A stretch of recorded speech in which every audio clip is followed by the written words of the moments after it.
Bueno, muchísimas gracias, Marco y el Comité Educativo, y Juan Celín y el área de sustentabilidad de la cooperativa por la invitación, por el espacio.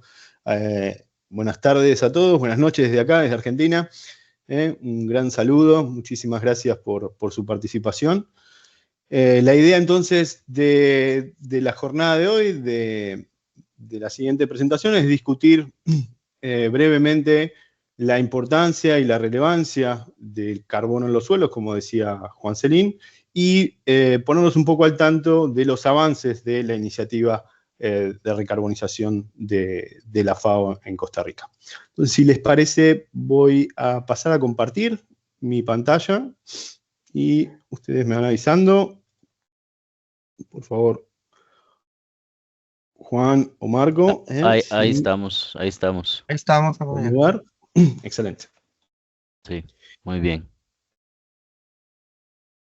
Y como decía entonces Juan, para comenzar, todos sabemos, ¿no?, que la ganadería ha estado bajo la lupa en los últimos años en relación al cambio climático, específicamente en lo que tiene que ver con emisiones de gases de efecto invernadero, ¿no? Incluso hubo hace algunos años un documento bastante polémico desarrollado por FAO que se llama La larga sombra del ganado, ¿no?, donde, como decíamos antes, se lo puede incluso ver hasta como si fuera un enemigo al ganado.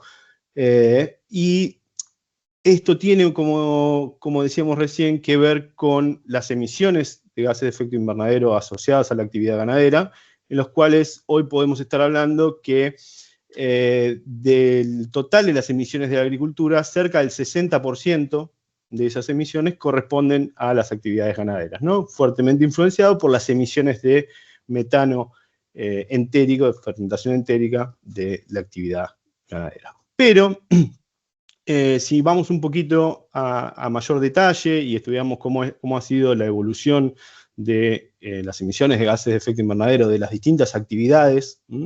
productivas a nivel mundial, acá en verde están todas las emisiones relacionadas al área de agricultura, incluyendo las emisiones de metano entérico. Y si vemos, esa cantidad, esa magnitud, incluso los porcentajes se mantienen relativamente estables en el tiempo, comparativamente con lo que son las emisiones de otros sectores, puntualmente y fuertemente el sector de energía y de generación de energía, que han crecido muchísimo en los últimos años. Entonces, muchas veces se pinta a la ganadería, a la agricultura como el malo de la película, pero hay que poner también en perspectiva cuánto de las emisiones totales representa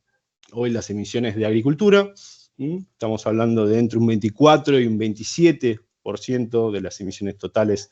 de gases de efecto invernadero que corresponden al sector de agricultura. Y como decíamos antes, si ese 60% son de ganadería, la ganadería hoy está con un nivel de emisiones cercano al 14%, ¿no? Entonces, como para dejar en claro que de ninguna manera, hoy por hoy son las emisiones de la ganadería las mayoritarias en cuanto a las emisiones totales a nivel global. Y en el caso de Costa Rica, la película es relativamente similar en el caso de las emisiones si vemos las emisiones asociadas a la agricultura, acá en amarillo. Si no consideramos las emisiones negativas como producto de la forestación, que van causando una reducción de las emisiones totales, las emisiones del sector agricultura hoy representan, en el caso de Costa Rica, un 21% de las emisiones totales. Y de esas emisiones agrícolas, la ganadería hoy se está llevando un 70%, ¿no? Por lo cual podríamos estar diciendo que en términos generales es bastante similar a lo que veíamos a nivel global. Cerca de un 14% de las emisiones totales corresponden a lo que son las actividades ganaderas, ¿no? Y esto se ve claramente, por ejemplo, en la distribución de este mapa. En rojo, mayores emisiones de agropecuarias, ¿no?, en términos de toneladas de dióxido de carbono equivalente liberado a la atmósfera. Y se ve fuertemente, ¿no?, lo que es Guanacaste, Alajuela, las mayores emisiones de las actividades agropecuarias. Y esto en parte lo podemos relacionar a emisiones que vienen de fertilizante y metano de arroceras, pero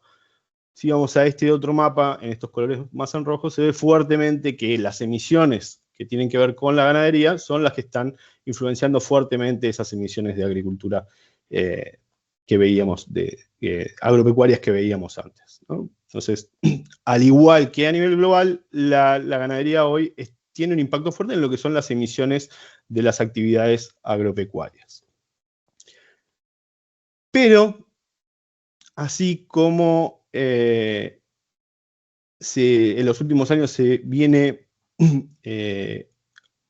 dando mucho énfasis a las emisiones de metano, también se viene estudiando fuertemente que las actividades ganaderas y sobre todo lo que es la ganadería en pastoreo con pasturas perennes es una de las actividades que también tiene mayor potencial de mitigación de gases de efecto invernadero comparado con otras actividades y otros sectores. Las emisiones entonces van a depender básicamente de un balance, ¿no? Entonces, entre lo que se emite y entre lo que se secuestra en biomasa o de árboles o en el suelo, en manera estable, como secuestro, lo que se llama como secuestro de carbono. Y la clave para la ganadería, y sobre todo para la ganadería de nuestros sistemas en Latinoamérica, tiene que ver con la ganadería en pastoreo sobre pasturas perennes, que tienen una gran capacidad de secuestro de carbono asociado a los sistemas de raíces, los sistemas radicales de las raíces de esas pasturas perennes. Espero que se vea bien. Fíjense, por ejemplo, estas son las raíces, el sistema radical de lo que puede ser un cultivo anual, como trigo, como maíz, ¿no? Como fuertemente concentrado en los primeros 30 centímetros, en comparación con lo que es el sistema de raíces en cabellera muy profundo de lo que son las especies C4, por ejemplo,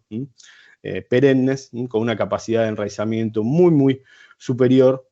y muy fuerte, sobre todo en profundidad, llegando incluso en suelos sin limitantes más allá de los 2 metros, 2 metros y medio, 3 metros o más. Entonces, la clave en lo que es el secuestro de carbono en los sistemas ganaderos está fuertemente dependiendo de lo que son las raíces, y esto tiene que ver con lo que hoy se sabe de cómo y en qué medida el carbono que tienen las raíces pasa a formar parte del carbono estable del suelo, ¿no? Hoy se sabe que de la biomasa, ¿no? De la materia seca aérea, de lo que aportan los residuos aéreos, únicamente un 5 o un 10% de ese carbono va a terminar formando parte del pool, del contenido total de carbono del suelo. El resto se va a ir liberando como dióxido de carbono a la atmósfera. En cambio, de todo el total de carbono de las raíces, entre un 60-80%, incluso más de ese carbono, va a formar parte del pool, del contenido de carbono en el suelo. Entonces, en líneas generales, ese carbono de raíces es más eficiente que el carbono de biomasa aérea para ser fijado al suelo en forma estable, básicamente porque está en contacto directo con las partículas del suelo, las partículas de arcilla, los microorganismos que van a generar, los agregados del suelo que van a generar ese efecto protector del carbono, de la materia orgánica, y hacer que esté unido y que se fije en el suelo, ¿no? Y ese es el proceso que conocemos como secuestro de carbono. Y me pareció que vale la pena destacar, en Costa Rica se viene trabajando fuertemente, estos son trabajos que nos muestra siempre Sergio Abarca, de INTA, en los cuales muestran cómo con sistemas de pastoreos mejorados, ¿no? De PRB o especies mejoradas o pastoreos racionales, se puede lograr incluso un mayor nivel de carbono que tanto en pasturas no mejoradas como incluso en situaciones de vegetación nativa, de bosque de vegetación nativa. Cuando empezamos a ver en profundidad y nos vamos hasta el metro o más, como decíamos antes. Y en el caso de otros sistemas es lo que venimos viendo reiteradamente al evaluar los sistemas ganaderos y la capacidad de secuestro de carbono y cómo esto influye en las emisiones totales de los sistemas ganaderos, ¿no? Esto, fíjense, es un estudio que venimos siguiendo en distintas áreas, en este caso de Argentina, pero me pareció que valía la pena compartirlo con ustedes, cómo aquellos sistemas, todos estos puntitos que vemos acá, todos estos grupos de fincas que logran un mayor secuestro de carbono, es decir, que las emisiones pasan a ser negativas, ¿no? Están secuestrando más carbono del que están liberando del suelo, las emisiones totales de ese sistema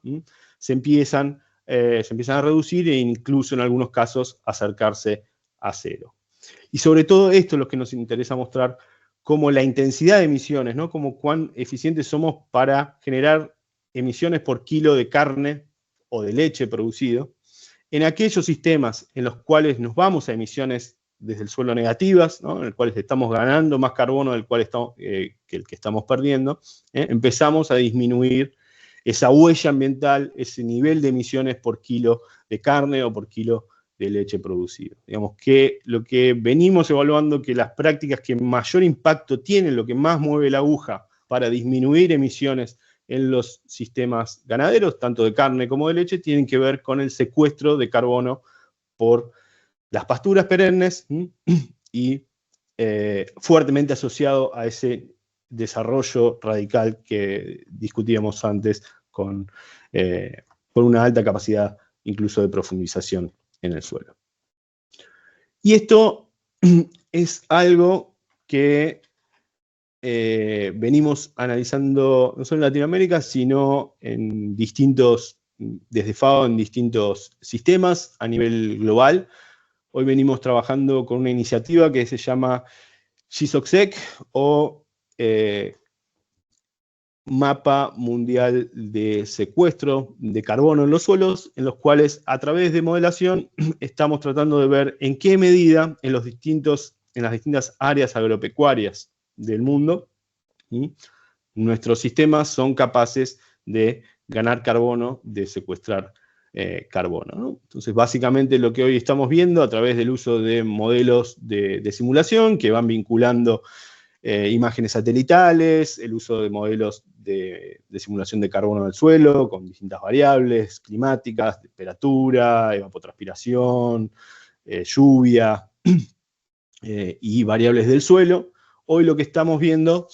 es que a nivel mundial, en distintos sistemas del mundo, hoy estamos con la posibilidad de lograr secuestrar carbono, si empezamos a implementar prácticas que aumenten básicamente los niveles de aporte de material orgánico al suelo y mantengan los suelos cubiertos durante la mayor parte del año para minimizar las pérdidas por mineralización.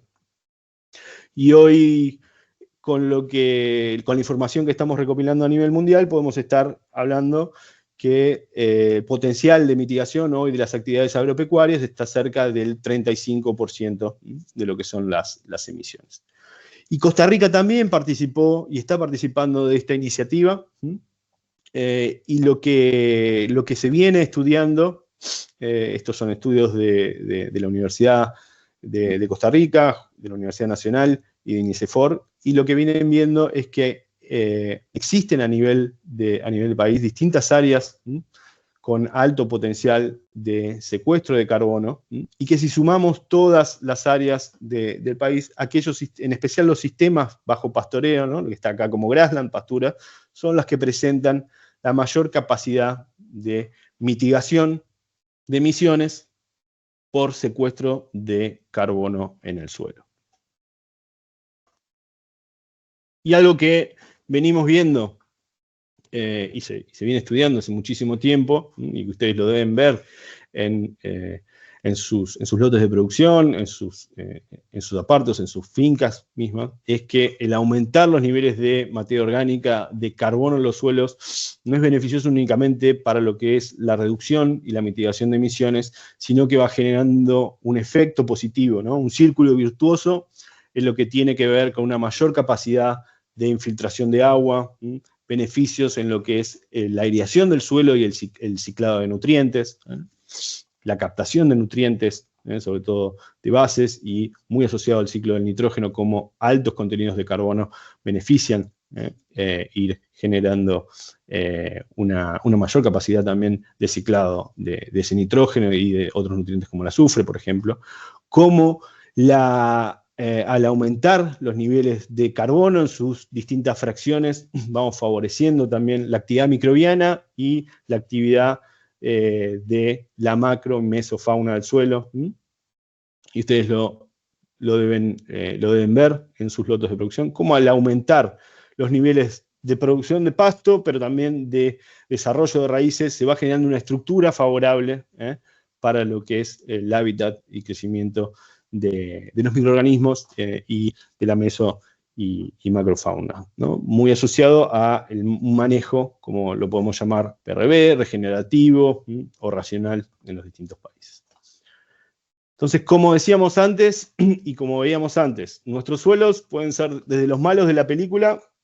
y nuestros sistemas, al estar generando o metano por fermentación, o pérdidas de carbono y liberando dióxido de carbono a la atmósfera, y ser fuentes de emisión de gases de efecto invernadero, o la otra cara de la moneda, estar transformándose en sumideros netos de carbono, en estar secuestrando carbono en forma estable, y empezar a transformarse,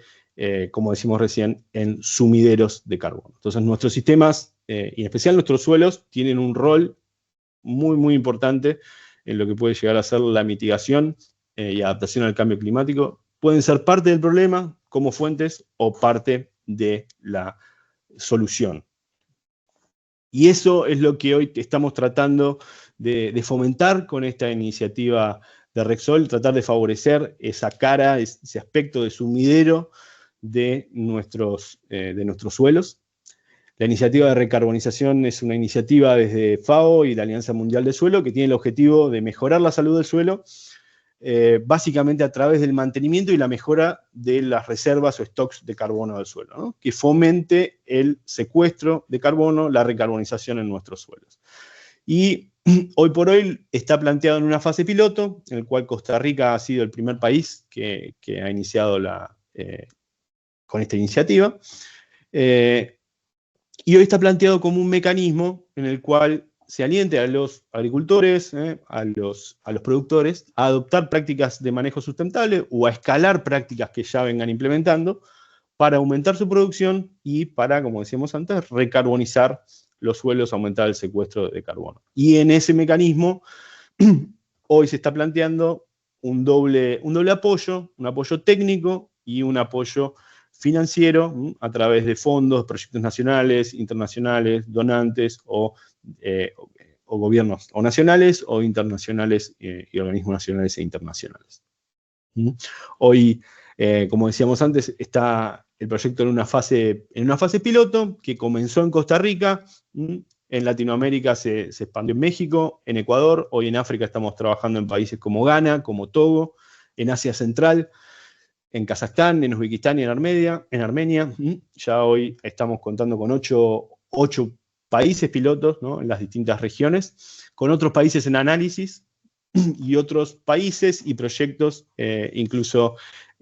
también en Europa, que están planteados como proyectos partners o asociados, ¿no? Entonces, empezamos muy chiquitito con una iniciativa en Costa Rica y hoy vemos que la iniciativa, aún en una fase piloto, está creciendo en las distintas regiones. Y esta iniciativa hoy la estamos planteando a nivel de fases, en lo cual en la primera fase se identifican aquellos países prioritarios para la implementación de esta iniciativa de recarbonización. Dentro de cada país se van detectando aquellas zonas de mayor capacidad y aquellos sistemas de mayor potencial de secuestro de carbono, se delimitan las zonas de intervención. Luego se inicia una fase 3 de formación técnica, fortalecimiento de capacidades y más que nada de intercambio entre las instituciones, técnicos y agricultores o productores que están participando de la iniciativa. Una vez que se inicia esa fase de formación y de armonización básicamente de criterios, de estar todos hablando en un mismo lenguaje, se comienza con lo que es la línea de base, que en el caso de Costa Rica se inició en el 2023, con determinaciones de suelo, como se hicieron en fincas de Dos Pinos o fincas cafetaleras, para determinar lo que se llama una línea de base, saber dónde estamos parados desde el punto de vista de carbono y de la implementación de otras variables de suelo y de la implementación de prácticas. Y luego, en una fase posterior, una fase 5 y una fase 6, se va monitoreando y siguiendo esa implementación y esos indicadores de suelo. En el caso de Costa Rica, se inició en el 2022 la delimitación de zonas y, como decíamos, ya para el 2023 se tomaron los primeros registros en lo que fue la primera cohorte y 2024-2027 constituye la fase de monitoreo, ¿no? De seguimiento de la implementación de prácticas en las fincas que están participando y ver cómo las prácticas de manejo sustentable, de pastoreo racional, de manejo diferencial de fertilización, de fomento, por ejemplo, de especies leñosas en algunos casos, están avanzando en lo que es el secuestro de carbono, en la mejora de las propiedades del suelo, y de alguna manera eso hay que monitorearlo en forma robusta para determinar los cambios. Como decíamos recién, hoy estamos en una fase piloto con una primera cohorte que se inició con 20 fincas lecheras, acá en verde, 27 fincas cafetaleras, marcadas acá en los puntos en amarillo, en el mapa de Costa Rica, y con una segunda cohorte que se está por incorporar ahora en el 2025 para lo que es producción de carne. Hoy, luego de ese primer avance de determinación de línea de base, lo que nos están diciendo los primeros resultados es que tanto en las actividades que se iniciaron de producción de leche y de café, en los suelos de ambos sistemas, hoy hay espacio para crecer, hay potencial para acumular carbono entre lo que es, por ejemplo, los niveles de carbono de la media y de lo que hoy se está observando en algunos sistemas y en algunos lotes de producción o fincas bajo manejos mejorados. Y obviamente se destaca el gran y la ventaja que veíamos antes asociado a la presencia de pasturas perennes en lo que es la cantidad de carbono de los sistemas, por ejemplo, de lechería comparativamente con otros usos en lo que es el nivel de carbono. Hoy, en la media de las fincas lecheras, los niveles de carbono observados están superando en un 50% a los observados en otros tipos de usos, ¿no? Y hoy, además, estos primeros datos nos están dando la pista, la pauta de por dónde están los factores que mayor incidencia tienen en la capacidad de secuestro de carbono en los distintos predios. Si vemos, por ejemplo, en esta figura, lo que nos muestra es cómo los niveles de carbono del suelo están fuertemente relacionados a lo que es la tasa de respiración del suelo, la actividad microbiana, la actividad de los microorganismos, suelos sanos, suelos saludables, suelos que están bien manejados, presentan mayores tasas de actividad microbiológica, mayores tasas de respiración y están asociados y presentan asociados mayores niveles de carbono en los suelos, mayor capacidad de secuestrar carbono cuando hay un suelo saludable, un suelo que tiene una mayor actividad microbiana. En el otro extremo vemos también que suelos que se densifican, que se compactan, los que aumentan la densidad aparente como indicador de esa calidad de suelo. Por el contrario, los niveles de carbono en el suelo son menores. Esas densificaciones, esas compactaciones pueden estar restringiendo, limitando la capacidad de acumular carbono en los suelos. También venimos viendo que hay niveles de acidez, de pH en el suelo que deberíamos estar manejándonos para favorecer el nivel de carbono en el suelo, alrededor de 6, 6,5 para no estar limitando, y que hay prácticas que podemos estar haciendo para mejorar esos niveles de pH. Venimos viendo también que para ganar carbono es fundamental que los suelos estén bien nutridos. Tanto las pasturas como la actividad microbiana, los microorganismos necesitan de esos nutrientes a mayores niveles, por ejemplo, de fósforo, mayores niveles de carbono en los suelos. Los suelos que presentan limitaciones de nutrientes también presentan limitaciones para acumular carbono. Y de la misma manera con el nitrógeno. Suelos que están bien nutridos presentan una buena capacidad para almacenar carbono y presentan altos niveles de carbono o stocks de carbono en los suelos. Pero también estamos viendo que así como decimos que es fundamental para que haya carbono, que haya nitrógeno en los suelos, que tenemos que tener ciertos recaudos, sobre todo lo que es la fertilización nitrogenada, y en algunos sitios estamos viendo cómo altas concentraciones de nitratos, por ejemplo, asociado a lo que pueden ser elevadas dosis de fertilizantes, pueden estar generando efectos nocivos en cuanto al aumento de sales, de la conductividad eléctrica de los suelos, y esto puede empezar a traer limitantes para lo que es también el secuestro de carbono en los suelos. Entonces, sí es nitrógeno lo que se necesita, pero no, el mensaje que nos gustaría dar es no únicamente y no plantearlo como que la única línea es la fertilización nitrogenada, sino fomentar todo lo que tenga que ver con la actividad microbiológica, la actividad de leguminosas combinado con la fertilización nitrogenada. Y una vez que empezamos a ver los datos de suelo de cada una de las fincas involucradas, podemos empezar a detectar, así como si fuera un semáforo, en rojo, en amarillo, en verde, los niveles de pH, de fósforo, de bases, de cada uno de los análisis que fueron haciéndose en las fincas de Dos Pinos, por el área de sustentabilidad de Dos Pinos, para empezar a ver en qué fincas puede haber limitaciones, restricciones desde el punto de vista nutricional, desde el punto de vista de acidez, que estén limitando hoy tanto los rendimientos, los aportes de materia seca de las pasturas, como la capacidad de acumular carbono, y una vez detectados esos problemas, actuar en consecuencia. Hoy, como decíamos antes, se barrió con esa primera tanda de la primera cohorte, la línea de base. La idea es comenzar este año con la segunda cohorte, esas fincas de ganadería de carne, y generar una línea de base para esas fincas y continuar con el monitoreo. Hay un monitoreo que se realiza cada 2 años y cada 4 años en las fincas involucradas, y lo que buscamos este año es tratar de incorporar esos indicadores y darle seguimiento a las fincas que hoy ya están participando y generar una línea de base para las fincas que hoy se están inscribiendo y que se están registrando en la iniciativa. Y para eso, en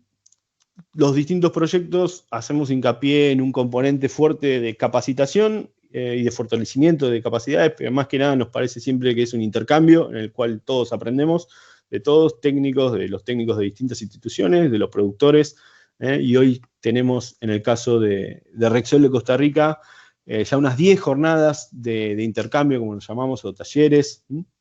desde el 2022 al 2024, en el cual se fueron tratando distintas temáticas, desde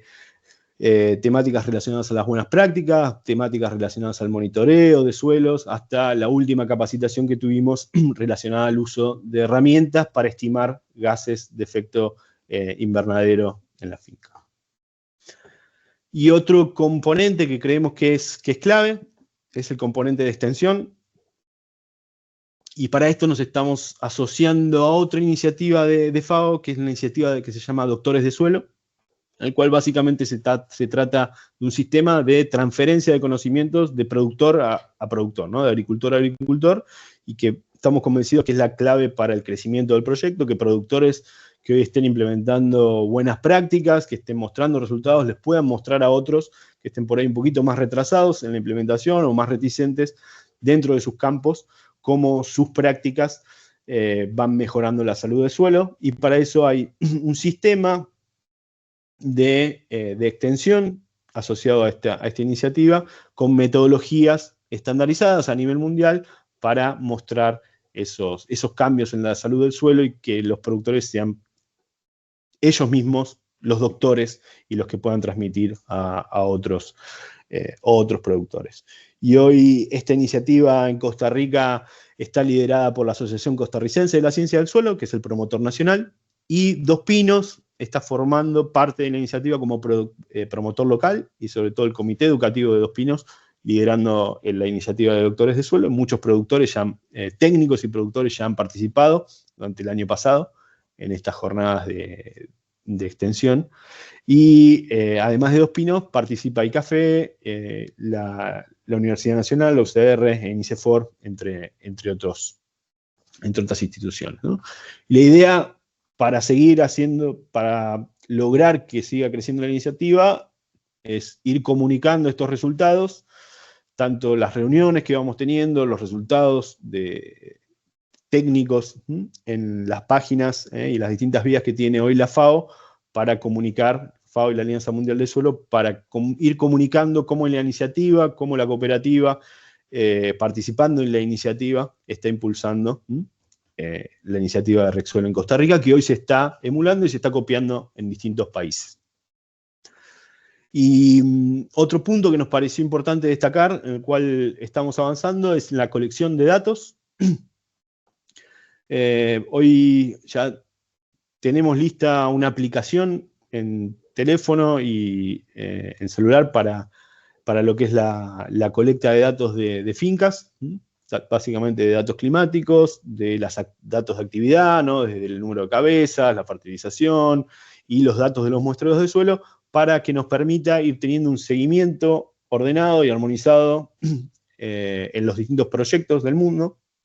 y después poder estimar las emisiones de gases de efecto invernadero de manera estandarizada y ordenada entre los distintos participantes. Y junto con esas estimaciones de emisiones de gases de efecto invernadero, en el caso de Costa Rica y ahora en distintos países, lo que estamos incorporando es un sistema de puntaje, un protocolo que se llama Protocolo de Manejo Sustentable, que hoy está homologado con el protocolo que utiliza el Ministerio de Agricultura en su iniciativa ENAMA. Entonces, hoy el protocolo de manejo sustentable más el protocolo de monitoreo de carbono está homologado, quiere decir que utiliza los mismos indicadores, las profundidades, etcétera, los indicadores que se toman, cómo se toman, los métodos de muestreo,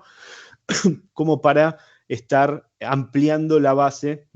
de monitoreo en distintas fincas del país. Y hoy para lo cual se está utilizando es este sistema, este protocolo de MRV, de colecta de datos de campo, que va evaluando si el productor está implementando determinada práctica o no, y cómo va mejorando en el tiempo, por ejemplo, lo que es la cobertura del suelo, el uso de cercas vivas, el uso de compost, o la rotación de los apartos, etcétera, etcétera. Se va siguiendo eso junto con el monitoreo de los indicadores de suelo y el monitoreo por imágenes satelitales con NDVI y con otros indicadores, para poder determinar si una determinada finca califica lo que hoy llamamos el PCA o PCA suelos, el pago de servicios ambientales en fincas agropecuarias, los cuales hoy estamos buscando de manera, aunque sea incipiente, porque con los fondos que hoy se tienen, lograr un apoyo financiero, un reconocimiento a los productores, más allá de ese apoyo técnico que se viene dando, ¿no? Contar con un apoyo técnico y un apoyo financiero que permita sostener la implementación de prácticas. Entonces, hoy este PCA de suelos, este pago de servicios ambientales en fincas agropecuarias, no paga el cambio de carbono en el suelo ni la mejora en indicadores, sí lo va evaluando, pero no paga resultados, sino que paga por el esfuerzo, ¿no? Por ver que los productores están implementando prácticas y las mantienen en el tiempo, ¿no? Sabemos que esto puede llevar un tiempo, entonces hoy por hoy se va chequeando anualmente el estado de implementación de esas prácticas para poder determinar con el monitoreo de suelo, con el monitoreo por imágenes satelitales y con este monitoreo de fincas, determinar si los productores acceden a este PCA, a este reconocimiento, ¿no? Esto les puede dar muchísima más información el colega Arturo Ureña, el colega Edwin Vega, que trabajan en FAO Costa Rica, cómo se está generando a través de FONAFIFO el manejo de fondos y la evaluación, los contratos y la evaluación de fincas participantes de la iniciativa para poder dar ese apoyo financiero, ¿no? Una vez que se cuenta con toda esa información, con ese monitoreo técnico, se firman contratos con FONAFIFO y se evalúa para lo que es el apoyo financiero, que hoy, como decíamos, hoy es incipiente, hoy es casi un reconocimiento, pero la idea es que a medida que la iniciativa vaya creciendo, se consigan más fondos, se consigan mayores donantes, y esto permita ir creciendo, hacer crecer tanto el apoyo financiero como la cantidad de fincas que hoy están participando. Tenemos planificado hacer el ingreso de fincas por cohortes. Inició una cohorte en el 2023, otra cohorte va a iniciar en el 2025. Planificamos de vuelta poner en contacto a los distintos productores con las cooperativas, con las instituciones que estén formando parte, para que los agrupen en cohortes y esto nos permita ingresarlos. Y, como decíamos antes, la idea es que en el mediano, a largo plazo, la iniciativa vaya creciendo y se expanda dentro de Costa Rica a otros sistemas, a otras fincas de lechería, a otras fincas de café, a otros sistemas productivos. Y tenemos, como decíamos, trabajando con ganadería de carne. El plan está trabajar con fincas de producción de musáceas. De nuevo, hoy estamos en una fase piloto, pero los invitamos a sumarse a la iniciativa para ir generando resultados que permitan ir haciendo crecer cada vez más la recarbonización de suelos. Y en ese sentido, me parece que vale la pena que hagamos énfasis y que destaquemos que para hacer crecer esta iniciativa, la clave fue, y creemos que va a ser, el compromiso de las cooperativas, el compromiso de las instituciones que hoy están acompañando la iniciativa, pero sobre todo de las personas que están formando parte, y acá mi agradecimiento y reconocimiento a todos los que están formando parte de la iniciativa, a los técnicos, a los productores que están permitiendo hacer crecer la iniciativa de Rexol. Y de vuelta, hacerles nuestro reconocimiento desde FAO e invitarlos a todos los que quieran sumarse a la iniciativa a través de sus distintos componentes de capacitación, de extensión, participación, lo puedan hacer para que cada vez sea mayor el crecimiento. Muchísimas gracias, no le quiero sacar más tiempo para no extenderme más y dejar espacio para cualquier intercambio, para cualquier duda. Y de vuelta, muchísimas gracias por el tiempo y por la disposición.